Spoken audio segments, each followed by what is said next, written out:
Doctor Naik, আপনি বললেন যে কোরআন শরীফে নাকি কোথাও কোনো ভুল নেই। আমি কোরআনে 20টারও বেশি ভুল দেখতে পাচ্ছি। আসসালামু আলাইকুম ওয়া রাহমাতুল্লাহি ওয়া বারাকাতুহু। আজকে আপনাদের সামনে আরেকটি নতুন ভিডিও নিয়ে আসলাম। আজকের ভিডিওটি হলো ডক্টর জাকির নায়েককে নিয়ে। ডক্টর জাকির নায়েককে একজন ব্যক্তি প্রশ্ন করেছে যে কোরআনের ভিতরে নাকি 20টারও বেশি ভুল রয়েছে। তো এই প্রশ্নের উত্তরে ডক্টর জাকির নায়েক কি বলে আপনারা পুরো ভিডিওটা দেখলেই বুঝতে পারবেন। চলুন তাহলে বেশি কথা না বলে ভিডিওটি শুরু করা যাক। ডক্টর নায়েক, আপনি বললেন যে কোরআন শরীফে নাকি কোথাও কোনো ভুল নেই। আমি কোরআনে 20টারও বেশি ভুল দেখতে পাচ্ছি, সেটা আরবি ব্যাকরণে। এখন তার কয়েকটা আমি আপনাকে বলছি। ইন্নাল্লাযীনা আমানু ওয়াল্লাযীনা হাদু ওয়াস-সাবিউন, এটা আছে সূরা বাকারায় আর সূরা হাজে। ইন্নাল্লাযীনা আমানু ওয়াল্লাযীনা হাদু ওয়াস-সাবিউন, এখানে কোনটা ঠিক, সাবিউন নাকি সাবিউন? 1 নম্বর। 2 নম্বর হলো কোরআনে আছে, হ্যাঁ, কিন্তু এছাড়াও আরো আছে। সূরা তাহা 63 নম্বর আয়াতে ইন্না হাজানি লিসাহিরান, ভুল। ইন্না হাজাইনি লিসাহিরান, এটার কি ব্যাখ্যা দেবেন? এছাড়াও আমি আরো অনেক ভুলের কথা জানি। এক্সকিউজ মি, আমরা শুধু প্রথম প্রশ্নটা গ্রহণ করব, সময়ের অভাবে দ্বিতীয় প্রশ্নটা গ্রহণ করতে ঠিক পারছি না। আছে, ঠিক আছে। ভাই, আপনি খুব সুন্দর একটা প্রশ্ন করেছেন। আমি আরেকটু সহযোগিতা করতে চাই যে হ্যাঁ, আপনি সবগুলো ব্যাকরণগত ভুলের কথাই বলেন। আর আপনার হাতের বইটা লিখেছেন আব্দুল ফাদি। আব্দুল ফাদি ঠিক, ইজ দ্য কোরআন ইনফেলেবল। আমিও দেখতে পাচ্ছি, হ্যাঁ আলহামদুলিল্লাহ, আমি ভালোই দেখতে পাই।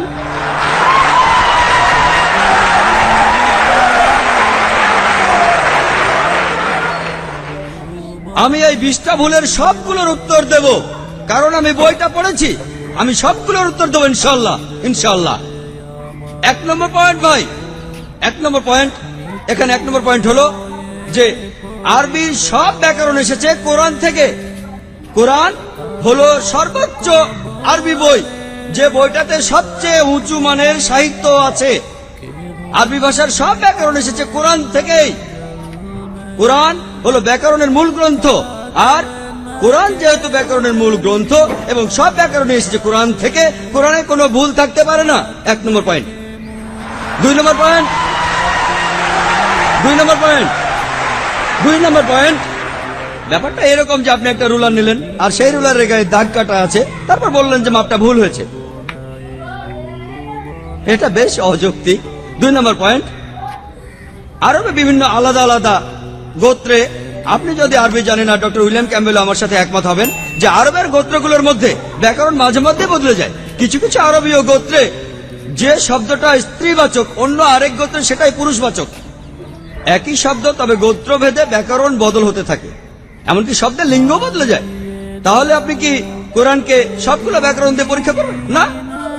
আর এছাড়াও কোরআনের ভাষা এত উঁচু মানের, এতই উঁচু মানের, এর কাছাকাছি কোনো সাহিত্য নেই। আর কোরআনের বিরুদ্ধে অনেক বই আছে, ইন্টারনেটে গেলে দেখবেন 12টা ব্যাকরণের ভুল, 21টা ব্যাকরণের ভুল। আব্দুল ফাদি 20টা ব্যাকরণের ভুল। আপনাদের কি ধারণা খ্রিস্টানরা এই ভুলগুলো বের করেছে? কারাই ভুল বের করেছে জানেন? কারা করেছে? মুসলমানরাই।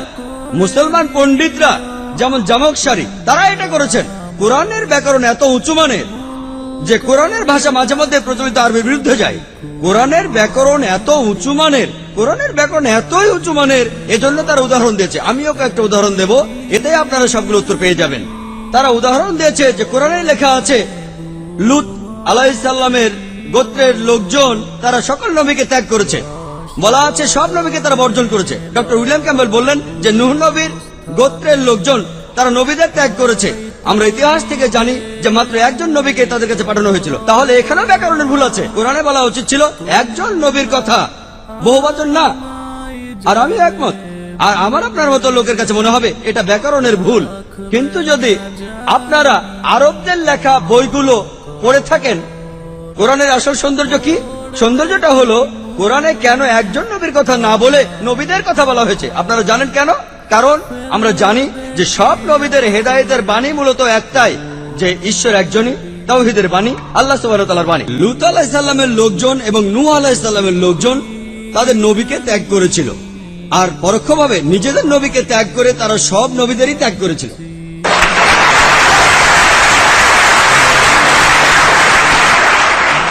সৌন্দর্যটা দেখেন, ভাষার অলংকার দেখেন, আলহামদুলিল্লাহ। আপনার মনে হতে পারে এটা ব্যাকরণের ভুল, কিন্তু এটা ভুল নয়।